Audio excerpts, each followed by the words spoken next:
Oh yeah, you know that sound. Snoring doesn't just drive your loved ones crazy, it's a warning sign. And you sent us snores from all across Jacksonville to get analyzed.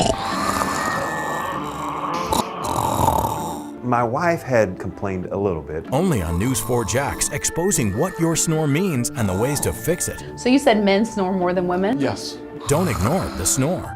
Monday starting at 5 on News 4 Jax.